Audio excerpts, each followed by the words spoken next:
Americans who visited Europe, what was your biggest WTF moment? Had a positive what the duck moment in Greece in the eastern Peloponnese, where I saw a guy walk down to the end of a pier and throw an actual ducking trident into the Aegean and pull out a wriggling octopus. Dude walked up the beach and handed it over the deck railing to a chef. You ducking saw Poseidon. Lol, it was wild. Stopped dead in my tracks when I realized he had rope coiled around his forearm and that it was actually a trident. It was like seeing a moment out of National Geographic. Spent the summer in Germany. They had the cleanest, safest, best tasting tap water. But nobody drank it and they called it toilet water. Also, the older people in village seemed super grumpy and mean and would never smile or respond if you said hello or good morning. But if you asked them a substantive question, like how to get to the museum, they would spend 15 minutes telling you the fastest way to get there, the scenic way to get there, everything interesting you should do on the way there, why that museum isn't actually that good and you should go to this other museum instead, all the different ways to get to the better museum, and where their grandmother used to live before the war. Funny enough, my biggest WTF moment came from an American. We were at a restaurant in Sanctaire, Italy called Trattoria del Billy. About halfway through our meal, I overheard a guy with a Tennessee, Arkansas accent say, verbatim, in a frustrated tone, "You need to speak more American," to his waiter. "This isn't Rome. This isn't Venice. It's a small town called Minerola." The odds of finding someone fluent in your language are drastically lowered. However, this guy was pompous enough to not only continue to berate his waiter, but then tell the manager who came around that he needs to hire someone who can speak American in a foreign country, of which he obviously speaks zero of their language. Seriously. WTF. One time in Rome, it started pouring. As I sought shelter, I saw an older man selling one single umbrella.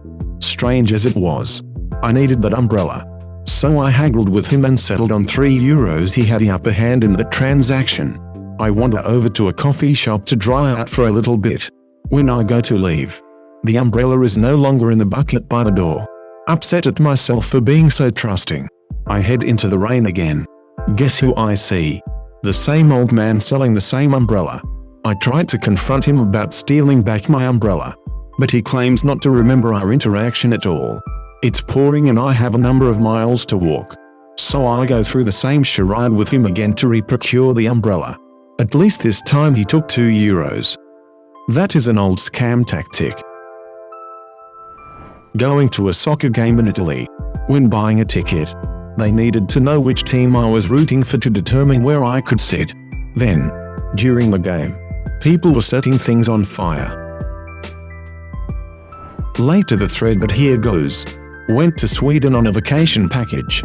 Stayed at a wonderful historic hotel for part of the trip that had a restaurant inside of it. Part of our package called for a free dinner at the hotel and we had asked that it be the night we arrived. We arrived and got settled in our room and then went to check out the restaurant. As soon as we walked in, there was no one there, only a hostess. She immediately said they were expecting us and we could sit anywhere. There was no one else in this gorgeous, ornate restaurant. A waiter came out and said they had prepared a special meal for us. We asked why it was so empty and he said the restaurant was closed one day a week and today was that day. We were shocked. We apologized profusely and told them that we had booked through another company and would have just scheduled it for another day. He said it was no problem and we had some free extras, such as wine and dessert. The main course ended up being a huge piece of meat, which we jokingly said must have been because we were big fat Americans. No one rushed us. We had a great time, and after we left they closed the restaurant for the night. It was a total WTF moment because if you booked something like this in America, they'd either force you to reschedule or just have the restaurant closed with no explanation. Went to Dover, England and saw a mother ducking castle. The newest section was built like 300-400 years before my country was founded. Turned a corner and the next part was 200 years older than that. 10 minutes later walk up to a Roman lighthouse built 2,000 years ago. Edit. The best part was we arrived the night before we went to the castle. I didn't see it on the ride to the hotel. We get inside and our room is the largest room we had seen at any of our hotels. Apparently the hotel was built by an American company, so the rooms were built like they would be in the US. I open the curtains to see what is out my window. Usually a parking lot. Another random building or something boring. Not today, Yank. Not today. Castle. 2,000-year-old Roman columns sitting half sunken in a dude's yard. And he was just mowing around it like it was an old stump. We were driving through Spain, and to the side of one of the roads, we noticed these massive bird nests in the high-power electrical towers. They were at least twice the size of eagles' nests that I had seen, and there were so many of them. Then we saw these giant birds in them. We stopped by the side of the road and tried to take some pictures. Didn't he have a great zoom lens? Sadly. But no one else was stopping. It was so odd. We are accustomed to at least a few people stopping to watch the osprey, eagles, or other birds where I am from. So a few days later, we are chatting with a German tourist, and we bring up the birds. I think she thought we were joking until we pulled out the pictures. Then she started laughing. Storks. Those are storks. Of course. Don't you know that? They are everywhere and such a nuisance. Don't you have storks in America? Well, no. Then she looked confused. Well, if you don't have storks, who brings the babies and kids stories? Storks. How does that work? And that was when we realized that the story of the storks makes a whole lot more sense when storks are nesting on every chimney, tree, or tall place. When I visited Prague and water cost 2 crowns and beer cost 1. Every meal in Paris taking 3 hours. I love the culture and I am all about eating a relaxing meal. But sometimes it was just like WTF when we were on a schedule and had to meet up with a tour group or had reservations for something. Feeling proud of myself for eating late. Like a local. At 21:00 in Lisbon I need to walk into an empty restaurant. By the time I finished eating at 22:00 the place was full. I was in Scotland this summer and in Edinburgh I asked someone for directions. They told me just go past the Tron in a very thick accent. Though she was saying train, except while walking to the train I saw earlier I noticed a bar called the Tron. My American friends who visited the Netherlands completely surprised by our bicycle things. So many bicycles everywhere. B, everybody riding without a helmet. C, so many different bicycles. I was a military brat living in Belgium when I saw a commercial on AFN Armed Forces Network that gave new arrivals to Europe a quick rundown of things. The one thing I learned and that has stuck with me is, no right turn on red. For me it was a lack of insects in England. Not that they do not exist, but I'm from Michigan with lots of swampy land around me. When I showed up at my dorm and saw there was no screen on my window I was just thinking about all of the bugs that are gonna get in my room. I got one fly the entire month stay there. It was subtle at first, but it eventually boggled my mind how old everything was and it was still integrated into everyday life. Like in the UK, drinking in pub that had been in the same spot since the 11th century, or eating dinner at restaurants in an 18th cathedral, or in Prague going to club in a 14th century stone cellar or staying a hotel brewery that had been operating since the 15th century. The oldest building in my vicinity is from the 1750s, which is prehistoric by US standards.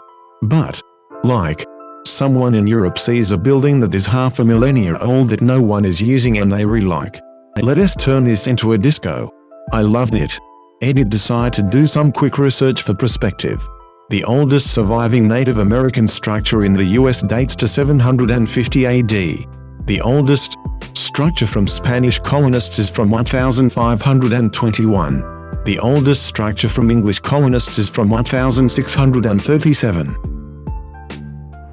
I lived in Germany for 8 years from 1992 to 2000, ages 4-12.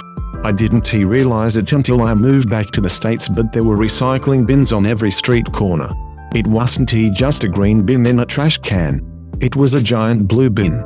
One section for green glass, one for brown glass, one for clear glass, one for plastic, and one for paper. Oh, and going to a German school. Students took public transit. There wasn't such a thing as a school bus. Edit public transit as in city buses and trains. The students weren't segregated into their own modes of transportation. How easy and unencumbered by useless bullshit most things are. Getting on a 5:30 train from Brussels to Berlin. Show up at 5:20. And get laughed at by the Germans who will finish their beer at exactly 5:28 because they know the walk from the bar to the platform is 1 minute and 57 seconds. In the States that would require showing up at 3:15 because of at least 4 security checkpoints and 8 lines of people who cannot figure out how an escalator works. At a lake retreat in Germany. Kids playing in around the lake naked. Do American kids not play naked? In Amsterdam I saw a guy get jacked in the head with a bottle. Take 2 steps back and then pass out. All his friends scattered. Then the 2 old men shop owners were like, "Lol. Kids. Am I right?"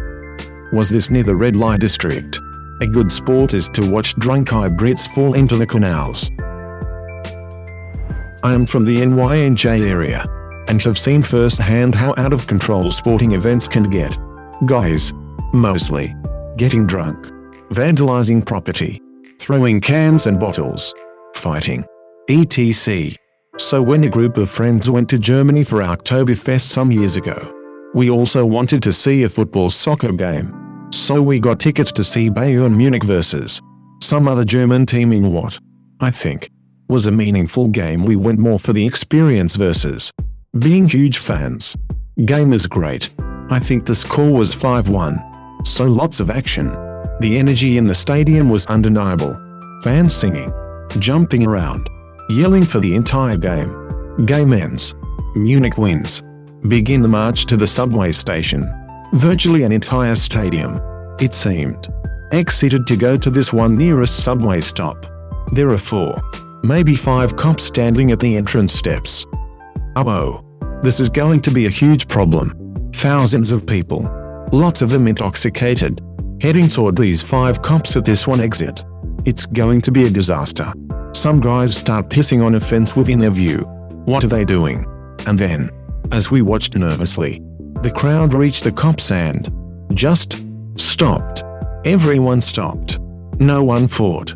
The guys pissing finished up their business, zipped up and joined the queue. Cops let enough people by to fill the first train. Then the rest stopped. And so on and so forth until our group went. It was incredible. That scene could not happen in America. Maybe this was an anomaly. But picturing an event at MSG, there is an army of state troopers to keep order. In addition to local cops, undercover cops, event security, etc. And brawls and things still erupt with regularity. This was amazing to us. We still talk about it years later. That was some respectful, organized and orderly shit. The urinal type things in Amsterdam were interesting. Also the way English people say urinal. You mean the urinals near the canals. Those are to prevent you from pissing in the canal and falling in, thus becoming a drowning victim statistic. I personally have 2 friends who fell in canals while pissing drunk even with the urinals in place.